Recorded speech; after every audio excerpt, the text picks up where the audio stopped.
ஆண்டாளுடைய காதல்ங்கிறது சாதாரண காதலே இல்ல.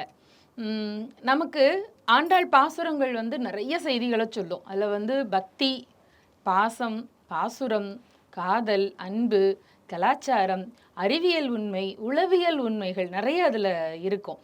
அது எல்லாத்தையும் அவ சேர்த்து வச்சு அவ பாடினதுக்கு நோக்கம் என்ன அப்டின்னா, இயற்கை வேறு, இறைவன் வேறு இல்லை அப்படிங்கிறத நல்லா உணர்ந்தவள்.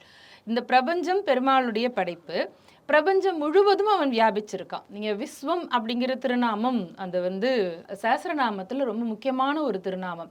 ஏன்னா இந்த விஸ்வம்ங்கிறது பிரபஞ்சம். இந்த பால்வெளி மண்டலம். இது முழுக்கவே பெருமாள் தான், அம்சம் தான் எல்லாமேங்கிறது தான் நம்முடைய ஐதீகம். அத ஆண்டாள் ரொம்ப சின்ன வயதிலேயே உணர்ந்து கொண்டவள். எல்லாருமே நம்ம ஒரு தாயினுடைய கருவுல பிறந்து வளர்ந்து அதுக்கப்புறமா வளர்றதுங்கிறது ஒரு பக்கம். இவளே பூமி தாய். இவள போய் எந்த தாய் சுமக்கிறது அப்படிங்கிறதுனால அவ மண்ணிலேயே கிடைத்தாள். அப்படியே அவளை எடுத்து வளர்க்கிறார் நம்முடைய விஷ்ணு சித்தர். அவ வளர்ந்த இடமே முழுக்க அப்படியே சுபிக்ஷமாவே இருக்கு. அந்த இடம் முழுக்க எங்கேயெல்லாம் மகாலட்சுமி பூமி தாய் அனுக்கிரகம் இருக்கிறதோ அந்த இடம் மண் வளம் நல்லா இருக்கும். மண் வளம் நல்லா இருக்குன்னா மழை வளம் நல்லா இருக்கணும். மழை வளம்னா மழை வேண்டிய அளவு இருக்கணும். அதனால தான் ஆண்டாள் தான் மாதம் மும்மாரி பெய்யறது அப்படிங்கிறது சொல்லியிருப்பா.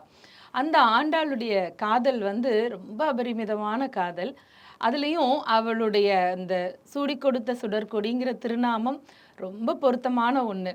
மாலை கட்டி கைங்கரியம் செஞ்சுட்டு இருக்கிற தந்தையுடைய அந்த கட்டி வச்ச மாலைகளை எல்லாம் எடுத்து கழுத்துல போட்டுக்கிட்டா, அதுக்கு பிறகு அது பெருமாளுக்கு ரொம்ப உகந்ததுங்கிற அந்த சரித்திரம் நமக்கு தெரியும்.